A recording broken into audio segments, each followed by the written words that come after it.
নমস্কার, আমি তুলি। আপনারা শুনছেন তুলির সাহিত্য সম্ভার। আশ্বিনের ষাঁড় অপেক্ষা তো আর হাতে গোনা কয়েকদিনের। তাহলে চলুন না, শুনে নেওয়া যাক শ্রদ্ধেয় জলধর সেনের আনন্দময়ী, যে গল্পটি আধ্যাত্মিক অর্থাৎ দেবী কেন্দ্রিক, নাকি কোনো একজন মানবীর, তার বিচার না হয় গল্পের শেষে হবে। শুরু করে দিই আজকের গল্প আনন্দময়ী। গ্রামের লোকে ঠিক নাম করিত না, বলিত ঠান্ডা মল্লিক। নাম করিলে সেদিন নাকি অদৃষ্টে অন্ন মিলিত না। যুবকেরা তাস খেলিতে বসিয়া চারিখানি কাগজের পরের খেলায় এক পক্ষে ছক্কার হাত থাকিলে প্রতিপক্ষ যদি ঠান্ডা মল্লিকের আসল নাম উচ্চারণ করিয়া কাগজ কয়খানি স্পর্শ করিত, তাহা হইলে জয় নিশ্চিত পক্ষের ছক্কা তো হইতই না, কাগজ চারিখানিও উঠিয়া যাইত। এমনই নামের গুণ ছিল। নামটা বলিয়াই ফেলি, ঠান্ডা মল্লিকের প্রকৃত নাম শীতল মল্লিক। সেকালের মেয়েরা যেমন ভাসুরের নাম হরিদাস থাকিলে ফরিদাস বলে, তেমনি শীতল মল্লিকও ঠান্ডা মল্লিক নামেই সে অঞ্চলে পরিচিত হইয়া পড়িয়াছিলেন। মল্লিক মহাশয় জাতিতে কায়স্থ ছিলেন, কিন্তু ব্যবহার ছিল একেবারে চামারের মতো। দয়া, ধর্ম, চক্ষু লজ্জা বলিয়া জিনিসটা তাহার মধ্যে মোটেই ছিল না। তাই বলিয়াই সকলে জানিত। তাহার কিছু অর্থ ছিল, এই অর্থই তাহাকে একেবারে পাইয়া বসিয়াছিল। টাকা ধার দেওয়াই তাহার ব্যবসা ছিল। মল্লিকের সংসারে এক বিধবা ভগিনী ব্যতীত আর কেহই ছিল না। ভগিনীটির যদি ছেলে মেয়ে থাকিত, তাহা হইলে মল্লিক মহাশয় নিশ্চয়ই তাহাকে আশ্রয় দিতেন না, নিজেই ঘর গৃহস্থালির কাজ করিতেন।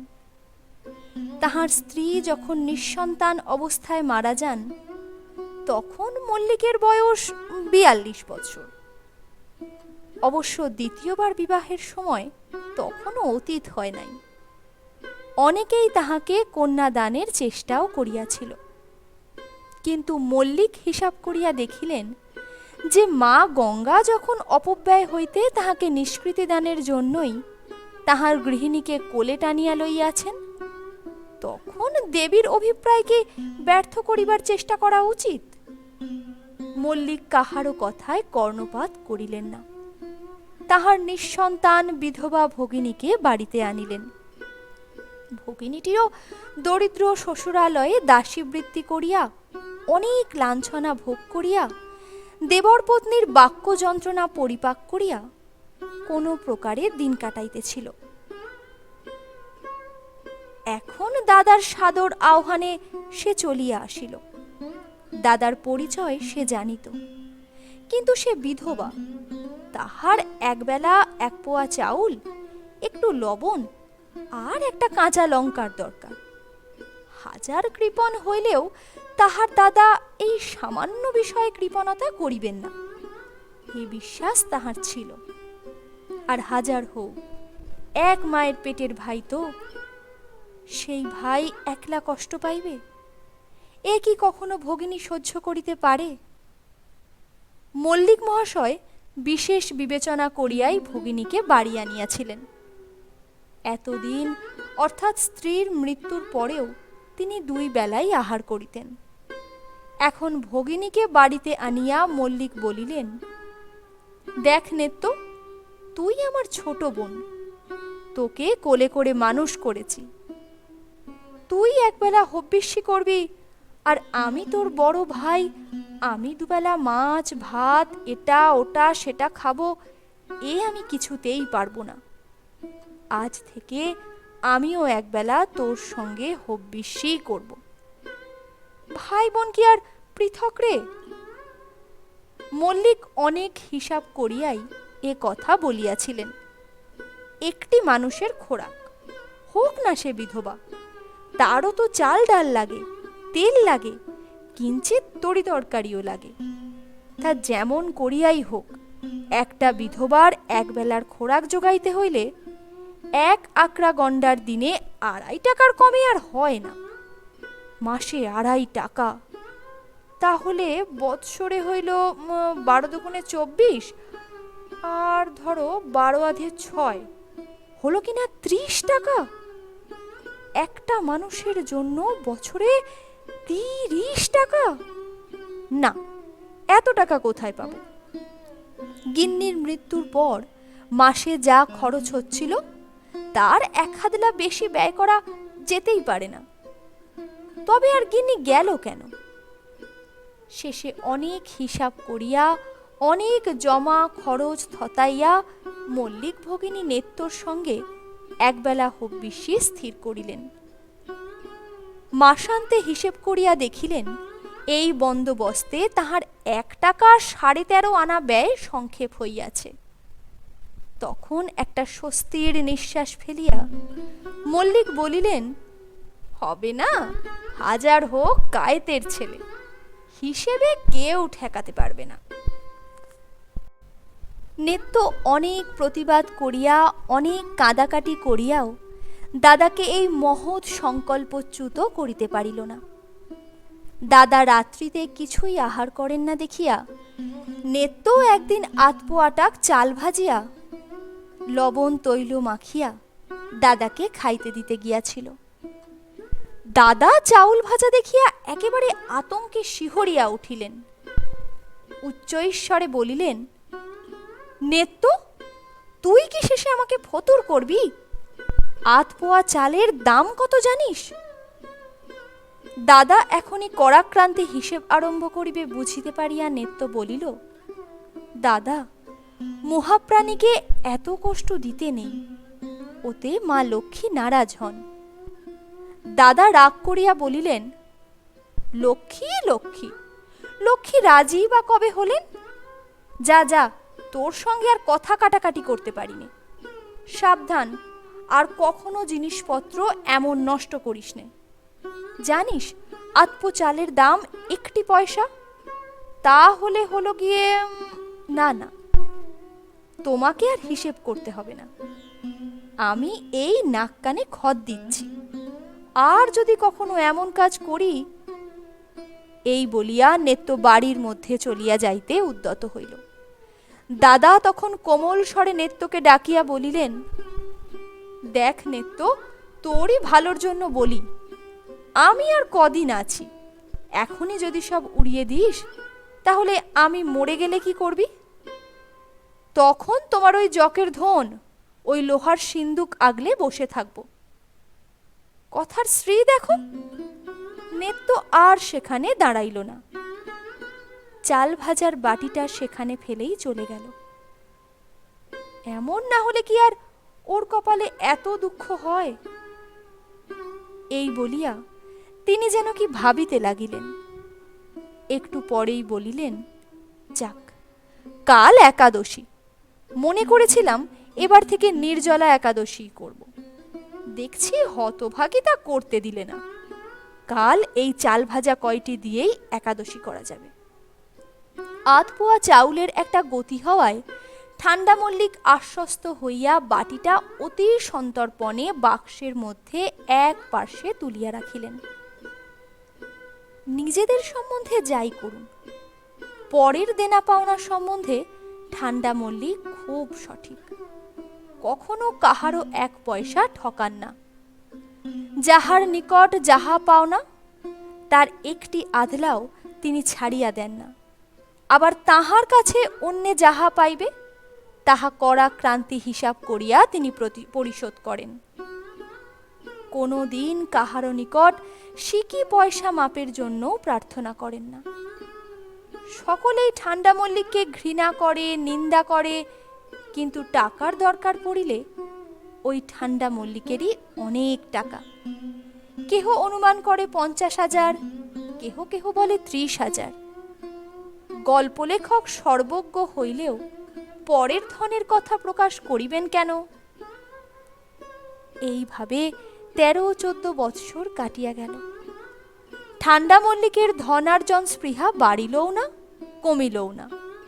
লোকের নিন্দা, ঘৃণা, উপেক্ষা সমস্ত অম্লান বদলে হজম করিয়া ঠান্ডা মল্লিক তাহার লোহার সিন্দুক পূর্ণ করিতে লাগিলেন। বিগত বৎসর পূজার সময় একটা বিষম গোলযোগে তাহাকে একেবারে উলটপালট করিয়া গেল। গ্রামের নিষ্কর্মা যুবকেরা অনেক দিন হইতেই মল্লিককে বিপন্ন করিবার জন্য নানা ফন্দি আঁটিয়া আসিতেছিল, কিন্তু মুরব্বিদিগের ভয়ে তাহারা এতদিন কিছুই কার্যে পরিণত করতে পারে নাই। পূজার সময় কর্তাদের অগোচরে অতি গোপনে তাহারা এক কাজ করিয়া বসিল।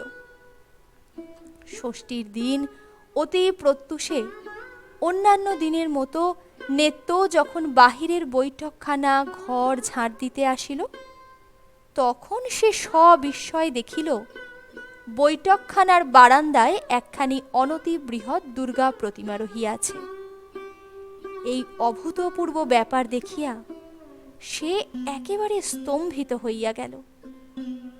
কি করিবে, কি বলিবে, কিছুই স্থির করিতে পারিল না। একটু প্রকৃতিস্থ হইয়াই সে সেখান হইতে চিৎকার করিয়া বলিল, ও দাদা, শিগগিরি এসো, দেখে যাও কে আমাদের সর্বনাশ করেছে গো। ঠান্ডা মল্লিকের তখন সবে নিদ্রা ভঙ্গ হইয়াছে। উঠি উঠি করিয়াও এপাশ ওপাশ করিতেছিলেন। এমন সময় ভগিনীর চিৎকার শুনিয়া তিনি তাড়াতাড়ি শয্যা ত্যাগ করিয়া বাহিরের দিকে দৌড়াইয়া আসিলেন। দাদাকে দেখিয়াই নেত্য বলিয়া উঠিল, এই দেখো, পোড়া কপালির বেটারা আমাদের বারান্দায় মা দুর্গার প্রতিমা রেখে গিয়েছে। বলিস কি নেত্য? বলিয়া তিনি বারান্দার নিকটে আসিয়া দেখিলেন সত্য সত্যই একখানা দুর্গা প্রতিমা বৈঠকখানার বারান্দায় রহিয়াছে। তখন তাহার ক্রোধাগ্নি প্রজ্বলিত হইল। যাহা মুখে আসিল তাহাই বলিয়া গ্রামের পাজি বজ্জাত বদমায়েশ লোকদিগের উপর অজস্র ধারে ব্যাকরণ বহির্ভূত ভাষায় গালাগালি করিতে লাগিলেন। তাহার চিৎকার শুনিয়া প্রতিবেশী স্ত্রী, পুরুষ, বালক, বালিকা বাহিরের অঙ্গন পরিপূর্ণ হইয়া গেল। বৃদ্ধ বৃদ্ধারা বলিতে লাগিলেন, তাই তো, এ তো ভারী অন্যায় ব্যাপার, এমন কাজ কে করলে? ভদ্রলোককে এমন বিপদে ফেলা কিছুতেই উচিত হয় নাই। যুবকেরা বড় কেহ আসে নাই। যে দু একজন আসিয়াছিল তাহারাও অতি গম্ভীরভাবে বলিল, এ কি অন্যায়, এমন ব্যাপার তো এ গ্রামে কখনো দেখি নাই। মল্লিক তখন আরো ক্রুদ্ধ হইয়া বলিলেন, এ কাজ হতভাগা ছোঁড়াদের, এ কথা আমি তামা তুলসী গঙ্গাজল হাতে করেও বলতে পারি। ওই পুরুত ঠাকুরের বাড়ি গাঁয়ের যেসব শালারা নাটকের আড্ডা করেছে, এ সেই শালাদেরই কাজ। পাজিরা মনে করেছে বাড়ির ওপর ঠাকুর ফেলে গেলেই আমি অমনি পুজো করব। শীতল মল্লিক গলায় ছুরি দিয়ে মরবে, তবু পুজো করবে না। বেটারা এসে দেখে যাক, এখনই তাদের ঠাকুরের কি দশা করি। নিয়ে আয় তো নেত্য আমার লাঠিখানা। প্রতিবেশী বৃদ্ধ গদাধর লাহিড়ী এই সময় আসিয়া উপস্থিত হইলেন। তাহাকে দেখিয়াই মল্লিক তাহার দিকে অগ্রসর হইয়া বলিলেন, এই দেখো তো গদা কাকা, কি অত্যাচার, তুমি এর বিচার করো। লাহিড়ী মহাশয় অতি ধীর স্বরে বলিলেন, তাই তো, কাজটা অত্যন্তই গর্হিত হয়েছে। এরকম অত্যাচার এ গ্রামে তো পূর্বে কখনো দেখিনি। মল্লিক বলিয়া উঠিলেন, আপনারাই তো ছোঁড়াদের আস্পর্ধা দিয়ে মাথায় তুলে দিয়েছেন, এ তাদেরই কাজ। হয় আপনারা এখনই প্রতিমা সরিয়ে নিয়ে যান, তা না হয়তো আমি রাস্তায়। শীতল, রাগে জ্ঞান হারা হইও না। যারা এ কাজ করেছে গ্রামের 10 জনকে ডেকে তার অনুসন্ধান করে তাদের শাস্তি দিতে হবে, তার জন্যে তুমি ভেবো না। কিন্তু আজ ষষ্ঠী, যে করেই হোক আজ তোমার বাড়িতে যখন মায়ের আগমন হয়েছে, তখন হিন্দু হয়ে আর কায়স্থের ছেলে হয়ে তুমি বাবু মাকে টেনে রাস্তায় ফেলতে পারো না। তাতে তোমার অধর্ম, গ্রামেরও অপযশ। আমরা 10 জন থাকতে এমন অধর্মের কাজটা কেমন করে হতে দিই তুমিই বলো দেখি। তাহলে আপনি কি করতে বলেন? আমি বলি, যে করেই হোক কোনো রকমে মায়ের পুজোটা তোমাকে করতেই হবে। আপনি তো করতেই হবে বলে খালাস। পুজো করা কি আর ছেলে খেলা? বলতে গেলে বৃষৎ স্বর্গের ব্যাপার। আমার সাধ্যে কি এ তাল আমি সামলাই? সে আমি কিছুতেই পারবো না। আমি গরিব মানুষ, কোনো রকমে কায় ক্লেশে বেঁচে আছি। আমি কি করে পুজো করব? আপনার ইচ্ছে হয় আপনার বাড়িতে প্রতিমাখানি নিয়ে যান, পুজো করুন গে। বৃদ্ধ লাহিড়ী মহাশয় হাসিয়া বলিলেন, শীতল, মায়ের কাছে সেই প্রার্থনাই করো, আমারও যেন মায়ের পুজো করবার মতো অবস্থা হয়। তখন তোমরা না বললেও আমি মাকে বাড়িতে আনব। কিন্তু তুমি তো জানো আমার কি অবস্থা। আমি বলি কি, মহেশকে ডেকে আনি, সে তোমার পুরোহিত, যাতে কোনো রকম ব্যয়বহুল না করে মায়ের পুজোটা হয়ে যায়, তারই মতো ব্যবস্থা করে দিই। এই ধরো 100 টাকা হলেই 3 দিনের পুজো অমনি নমো নমো করে সেরে দেওয়া যেতে পারে। 100 টাকা? আপনি বলেন কি গদা কাকা? আমার কি 100 টাকা খরচ করবার অবস্থা? আমি সোজা কথা বলছি, আমি 1 পয়সাও খরচ করতে পারবো না।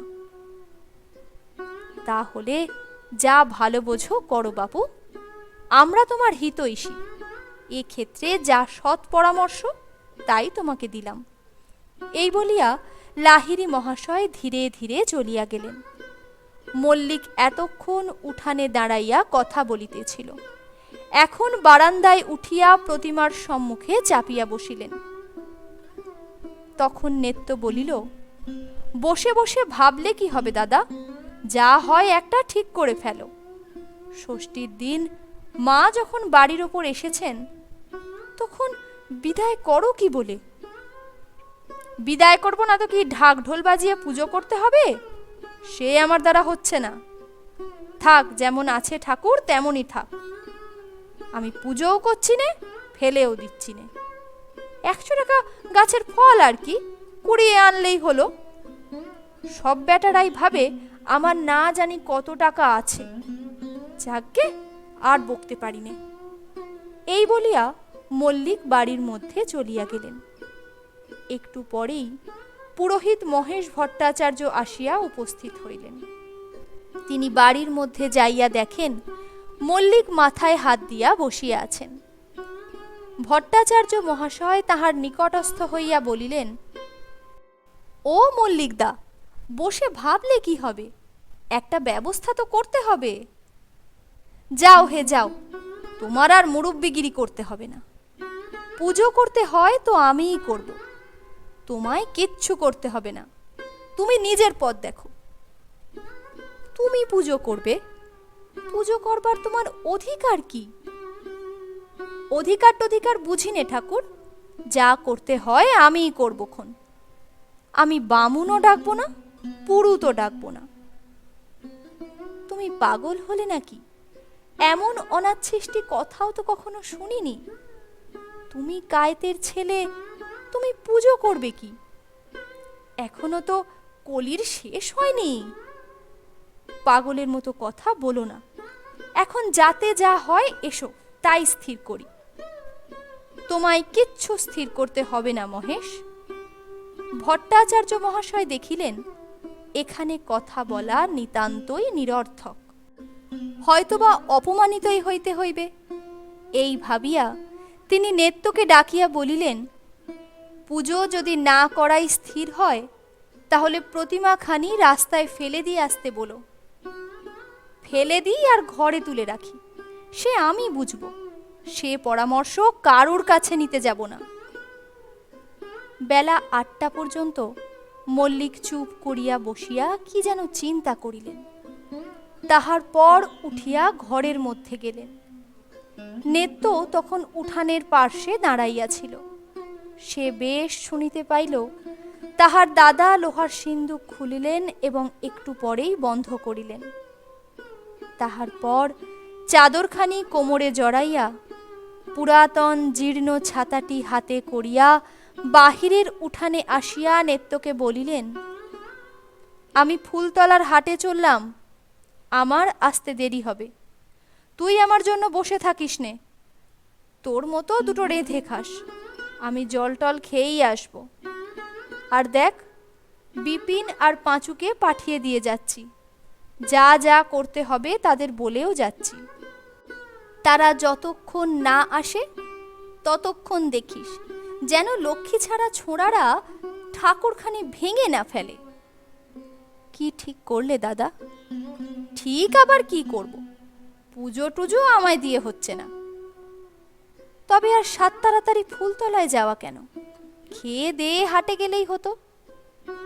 মল্লিক সে কথার কোনো উত্তর না দিয়া তাড়াতাড়ি বাহির হইয়া গেলেন।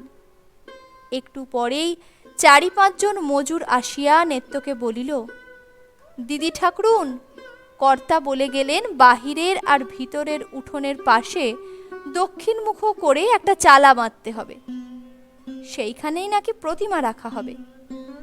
ঘরে যে কখানা টিন আছে তাই দিয়ে চালা বাঁধতে হবে। নেত্য তখন বুঝতে পারল তাহার দাদা পুজোর জিনিসপত্র কিনিবার জন্যই এত তাড়াতাড়ি ফুলতলায় গেলেন। এ অঞ্চলের মধ্যে ফুলতলার বাজার ও হাট প্রসিদ্ধ। এত বড় বাজার আর শনি মঙ্গলবারে এত বড় হাট সে অঞ্চলে আর কোথাও হয় না। সেদিন মঙ্গলবার ষষ্ঠী, সেদিনের হাটে অনেক দ্রব্য আসিবে। অনেক দূর হইতে অনেক ক্রেতা এই মঙ্গলবারের হাটে পুজোর জিনিসপত্র কিনিবে। নেত্যর মনে বড়ই আনন্দ হইল। তাহার দাদার নিশ্চয় সুমতি হইয়াছে। সে তখন মহা উৎসাহে কাজে লাগিয়া গেল। কোথায় কি করিতে হইবে তাহা মজুরদিগকে বলিয়া দিতে লাগিল। মজুরেরা কিন্তু কর্তা যাহা বলিয়া গিয়েছিলেন তাহাই করিতে আরম্ভ করিল। এদিকে ঠান্ডা মল্লিক ফুলতলার হাটে যাহিয়া দেখিলেন তখন জিনিসপত্র আমদানি হইতে আরম্ভ হইয়াছে। তিনি প্রথমেই ময়রাদের দোকানে গেলেন। বাজারে 7-8 খানি ময়রার দোকান। যে দোকানে যত চিড়ে মুড়কি ছিল তাহা সমস্তই তিনি কিনিয়া ফেলিলেন এবং দোকানদার দিগকে বলিলেন, পূজার 3 দিন যে যত নারিকেলের সন্দেশ দিতে পারিবে তিনি তাহাই লইবেন। দোকানদারেরা সকলেই মল্লিকের এই কার্যে অবাক হইয়া গেল। মল্লিক তাহাদিগকে বলিলেন, কি করি, শালারা আজ ষষ্ঠীর দিন প্রতিমা বাড়ির উপর ফেলে গেছে। মাকে পুজো করি আর না করি, না খাইয়ে তো রাখতে পারিনি, তাই 4টে চিড়ে মুড়কি নিয়ে যাচ্ছি। তোমরা সবাই প্রসাদ পেতে হলে যেও। কথাটা হাটময় রাষ্ট্র হইয়া গেল। সকলেই এই কথা শুনিয়া আনন্দ প্রকাশ করিতে লাগিল। মল্লিক তখন হাটে যত চিড়ে মুড়কি বাতাসা আমদানি হইল সমস্ত কিনিয়া ফেলিলেন।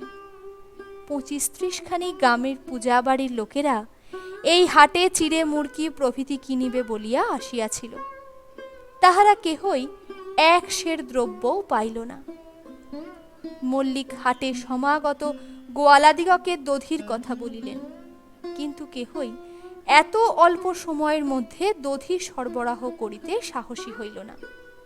মল্লিক বলিলেন, যাক, বেটিকে একবারে শুকনো চিড়েই চিবোতে হবে, আমি কি করব?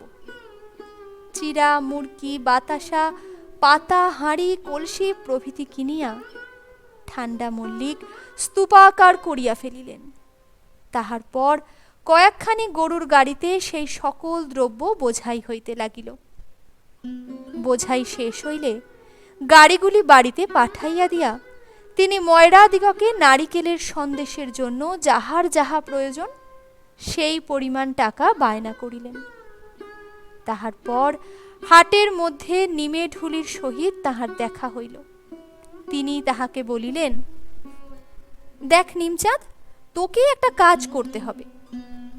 আজ এই হাটে এখনই ঢোল শহরত দে যে কাল থেকে 3 দিন আমার বাড়িতে মায়ের পূজা হবে। সব দুঃখী কাঙালির নিমন্ত্রণ। শুধু হাটেই শহরত দিলে হবে না, গায়ে গায়ে বলে দিতে হবে। আজ এই টাকাটা নে, তারপর তোর যা পাওনা হবে পুজোর পরে সব মিটিয়ে দেব। সব দুঃখী কাঙালি, বুঝলি তো? বেলা প্রায় 2:30টার সময় মল্লিক হাঁপাইতে হাঁপাইতে বাড়ি ফিরিয়া আসিলেন। দেখিলেন মজুরেরা চণ্ডীমণ্ডপ প্রস্তুত করিয়া ফেলিয়াছে এবং বাহিরের প্রাঙ্গণ পরিষ্কার করিতেছে। একটু পরেই জিনিসপত্র বোঝাই 5খানা গাড়ি আসিয়া উপস্থিত হইল। মল্লিক মজুরদিগকে বলিলেন, ওরে, ওসব এখন থাক, আগে জিনিসগুলো নামিয়ে ঘরে তোল। নেত্য তখন তাড়াতাড়ি আসিয়া জিনিসগুলি ঘরে তুলিতে তুলিতে বলিল, পুজোর জিনিস কই দাদা? দাদা রুক্ষস্বরে বলিলেন, এই তো সব পুজোর জিনিস, আবার কি লাগবে? নেত্য বলিল, এসব তো চিড়ে মুরকি, পুজোর জন্য যে সব জিনিস লাগবে তা তো দেখছি নে, সেসব বুঝি আসছে? না না, আর কিছু আসবে না। দই তো পাওয়া গেল না, কেউ দিতে স্বীকার হলোই না। আর নারিকেলের সন্দেশ, তা কাল থেকে আসতে আরম্ভ করবে। আমি সব ঠিক করে এসেছি। বেটির যেমন অদেষ্ট, শুকনো চিড়েই খাক, আমি কি করব?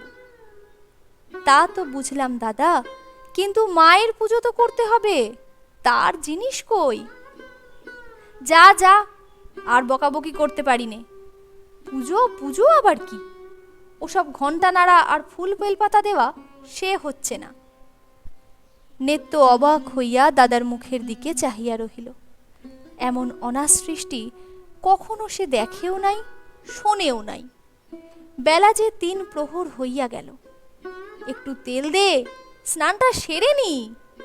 আজ আর খাওয়া দাওয়ার সময় নেই, এখনো আমার অনেক কাজ বাকি। তাড়াতাড়ি স্নান শেষ করিয়া ঠান্ডা মল্লিক গ্রামের মধ্যে বাহির হইলেন। সকলে শুনিল যে মল্লিক দুঃখী কাঙালি ভোজনের বিপুল আয়োজন করিতেছে। মল্লিক প্রথমেই লাহিড়ী মহাশয়ের বাড়িতে গেলেন এবং তাহাকে ডাকিয়া বলিলেন, কাকামশাই, একরকম তো করে ফেললাম, তোমার ও পুজো টুজো আমি করব না, সে তোমাকে যা বলেছি তাই হবে। বেটি যখন বাড়িতে এসেছে তখন না খাইয়ে তো আর রাখতে পারিনে, তাই 2টো চিড়ে মুরকির আয়োজন করেছি। সব কাঙালি দুঃখীকে নিমন্ত্রণ করতে পাঠিয়েছি। মায়ের নাম করে তারা 3 দিন খাবে, সেই আমার পুজো। তোমরা সবাই গিয়ে দেখবে যাতে মায়ের একটি কাঙাল ছেলেও না খেয়ে চলে যেতে না পারে, তাই তোমাকে দেখতে হবে কাকা। লাহিড়ী মহাশয় বলিলেন, সে বেশ করেছ শীতল, কিন্তু শাস্ত্রানুসারে পূজা অর্চনাও তো করা চাই, নইলে যে মহা অপরাধ হবে। মায়ের কাঙাল ছেলেমেয়েরা পেট ভরে খাবে, এতে যদি মায়ের পুজো না হয়, এতে যদি মা খুশি না হন, তাহলে অমন মায়ের পুজো আমি করিনি। লাহিড়ী মহাশয় আর কথা কহিলেন না। মল্লিক গ্রামের প্রত্যেকের বাড়িতে যাইয়া সকলের সাহায্য প্রার্থনা করিলেন। যথারীতি পুজো হইবে না শুনিয়া যদিও সকলেই আপত্তি করিলেন, কিন্তু মল্লিককে দৃঢ় সংকল্প দেখিয়া সকলেই কাঙালি ভোজনের সাহায্য করিতে সম্মত হইলেন। সেদিন সন্ধ্যার সময় গ্রামের মুরুব্বীরা মল্লিকের বাড়ি আসিয়া মিলিত হইলেন। তাহারা পূজার ব্যবস্থা করিবার জন্য মল্লিককে অনুরোধ করিতে লাগিলেন, কিন্তু তাহার সেই কথা, আমি যা ব্যবস্থা করেছি তাতে যদি মায়ের পূজা না হয় তো না হবে। ইতঃপূর্বেই কয়েকজন লোকের সাহায্যে প্রতিমাকে নবনির্মিত মণ্ডপে আনিয়া রাখা হইয়াছিল। পূজার আসন দেওয়া হয় নাই, ডাকের সাজ দিয়া প্রতিমাকে সাজানো হয় নাই, এমনকি নবনির্মিত মণ্ডপে গোবর ছড়া পর্যন্ত দেওয়া হয় নাই। মণ্ডপের মধ্যে প্রতিমার সম্মুখে একটি মৃৎ প্রদীপ মিটমিট করিয়া জ্বলিতেছিল। তাহাতে অন্ধকার দূর না হইয়া আরো বেশি অন্ধকার বোধ হইতেছিল। সকলেই মল্লিকের এই অদ্ভুত ব্যবস্থার কথা লইয়া আলোচনা আন্দোলন করিতেছিল। এমন সময় একজন অপরিচিত ভিখারি আসিয়া মায়ের মণ্ডপের সম্মুখে দাঁড়াইয়া একতারা বাজাইয়া গান ধরিল। শক্তি পূজা কথার কথা না, যদি কথার কথা হতো চিরদিন ভারত শক্তি পূজে শক্তিহীন হতো না। কেবল ডাকের গয়নায় ঢাকের বাজনায় শক্তি পূজা হয় না।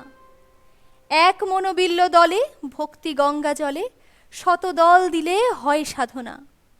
দিলে আত পান্ন কি মিষ্টান্ন মাঝে তাতে ভোলেন না।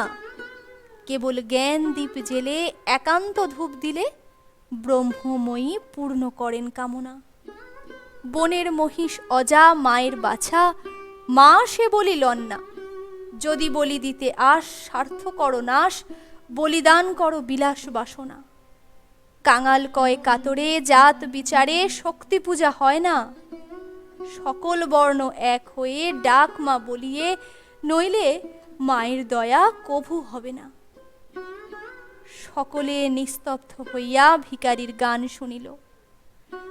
গান শেষ হইলে মল্লিক বলিলেন, শুনলে তোমরা? মা নিজেই গান শুনিয়ে গেলেন। আরে শীতল মল্লিক কি আর শাস্ত্র জানে না?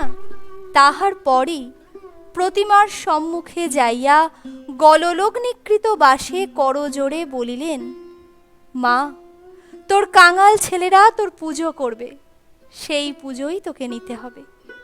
বল মা, পুরুতের পুজো নিবি নাকি কাঙাল ছেলেদের পুজোই নিবি? এই বলিয়া মল্লিক মায়ের মুখের দিকে চাহিলেন। কি দেখিলেন তাহা তিনিই বলিতে পারেন। একটু পরেই বলিয়া উঠিলেন, ওরে, আমি কি আর তা বুঝিনি? ওই দেখ মা হাসছেন, ওই দেখ মা বলছেন, শীতল, আমি তোর পুজোই নেব। শীতল মায়ের সম্মুখে নত জানু হইয়া প্রণাম করিলেন। গ্রামের লোকেরা মনে করিয়াছিল, মল্লিক যাহাই বলুক না কেন, পূজা তাহাকে করিতেই হইবে। কিন্তু অপরাহ্নে মল্লিক যখন ফুলতলার হাট হইতে ফিরিয়া আসিলেন, তখন দ্রব্যাদি দেখিয়া সকলেই বুঝিতে পারিল, ঠান্ডা মল্লিকের যে কথা সেই কাজ। তখন মহেশ ভট্টাচার্যের বাড়িতে থিয়েটারের যুবক দল মিলিত হইয়া ভট্টাচার্য মহাশয়ের পরামর্শ মতো অতি গোপনে সেই বাড়িতেই পূজার দ্রব্যাদি আহরণ করিতে লাগিল। থিয়েটারের ফান্ড হইতে টাকা লইয়া যুবক দল হাটে বাজারে নানা দিকে ছুটিল। রাত্রি ৮টা-৯টার মধ্যেই পূজার দ্রব্যাদি যথাসম্ভব সংগৃহীত হইল। ঠান্ডা মল্লিক এ ব্যাপারে ঘুণাক্ষরেও জানিতে পারিলেন না। সপ্তমীর দিন প্রত্যুষে শয্যা ত্যাগ করিয়াই মল্লিক তাহার ভগিনীকে বলিলেন, আমাকে এখনই একবার ফুলতলার বাজারে যেতে হচ্ছে। ময়রাদের বিশ্বাস নেই, তারা যদি সময় মতো সন্দেশ না নিয়ে আসে তাহলে বড়ই মুশকিল হবে। আমি একবার গিয়ে দেখে আসি, এই ঘন্টা দুইয়ের মধ্যেই ফিরে আসব। এই বলিয়া মল্লিক ফুলতলায় চলিয়া গেলেন। তখন তাহার অনুপস্থিতির সুযোগ পাইয়া যুবক দল সপ্তমী পূজার দ্রব্যাদি আনিয়া উপস্থিত করিল। ৭টা বাজিতে না বাজিতেই পুরোহিত মহেশ ভট্টাচার্য সমস্ত দ্রব্য গোছাইয়া লইয়া পূজায় বসিলেন। ব্রাহ্মণ যুবকগণ আয়োজন করিয়া দিতে লাগিল। একটু পরেই ঠান্ডা মল্লিক বাড়িতে আসিয়া দেখেন, তাহার পুরোহিত মহেশ ভট্টাচার্য যথারীতি পূজা আরম্ভ করিয়া দিয়াছেন। পূজার দ্রব্য সম্ভারে চণ্ডীমণ্ডপ পূর্ণ রহিয়াছে, সামান্য একটুও ত্রুটি নাই। এই দৃশ্য দেখিয়া মল্লিক স্তম্ভিত হইয়া দাঁড়াইয়া রহিলেন। তিনি যে কি বলিবেন কি করিবেন কিছুই স্থির করিতে পারিলেন না। সহসা তাহার দৃষ্টি দুর্গা ঠাকুরানীর দিকে আকৃষ্ট হইল। তিনি স্পষ্ট দেখিলেন, মা তাহার মুখের দিকে চাহিয়া হাস্য করিতেছে। এমন মনোহর মূর্তি, এমন সহাস্য বদন তিনি তো জীবনে কখনো দেখেন নাই। তাহার তখন মনে হইল পূজার যে আয়োজন তিনি করিয়াছেন তাহা হয়তো মায়ের মনের মতো হয় নাই। তাহার মনে হইল পূর্বদিন তিনি মায়ের যে হাসি মুখ দেখিয়াছিলেন সে হাসি মুখ নহে, ভ্রুকুটি, তাহারই দৃষ্টি ভ্রম হইয়াছিল। আবার তিনি মায়ের মুখের দিকে চাহিলেন, দেখিলেন সত্য সত্যই মায়ের বদন প্রফুল্ল।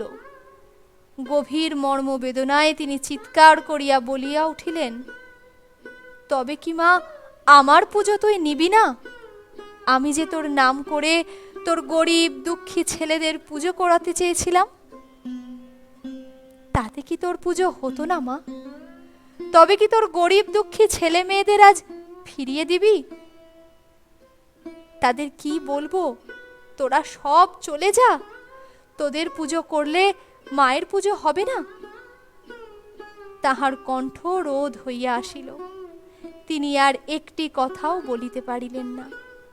তাহার চক্ষুর সম্মুখে সমস্ত জগৎ অন্ধকার হইয়া গেল। ক্ষণকালের জন্য তাহার চেতনা লুপ্ত হইল, পরক্ষণেই তাহার লুপ্ত সংজ্ঞা ফিরিয়া আসিল। তিনি বলিয়া উঠিলেন, মহেশ, ভালো করে পূজা করো ভাই। মা বলছেন তোমার পুজোও নেবেন, আমার পুজোও নেবেন। এই যে মা বলে গেলেন, ওরে সবাই আমার ছেলে, যে যেভাবে আমার পুজো করে প্রাণ দিয়ে করলে আমি তাই গ্রহণ করি। মা দুর্গে, আমার কি শক্তি যে তোর পুজো করি মা? আমি তো তোকে একদিনও ডাকিনি, আমি তো তোকে একদিনও চাইনি। আমি চেয়েছি টাকা, তা তুই আমাকে ঢের দিয়েছিস। এখন তোর জিনিস তুই বুঝে নে, তোর টাকা তোর পুজোয় তুই লাগা, আমায় ছুটি দে। এই বলিয়া শীতল মল্লিক বালকের মতো কাঁদিয়া উঠিলেন। ভক্তের অশ্রুবিন্দুতে মহামায়ার মহাপূজা সুসম্পন্ন হইয়া গেল। তাহার পর 3 দিন ধরিয়া মল্লিকের অঙ্গনে শত শত দিন দরিদ্র অনাথ অনাথা মায়ের প্রসাদ পাইয়া কৃতার্থ হইয়া গেল। শীতল মল্লিক চারিদিকে দৌড়িয়া বেড়ান, আর একবার চণ্ডীমণ্ডপের সম্মুখে দাঁড়াইয়া করজোড়ে বলেন, জয় মা আনন্দময়ী,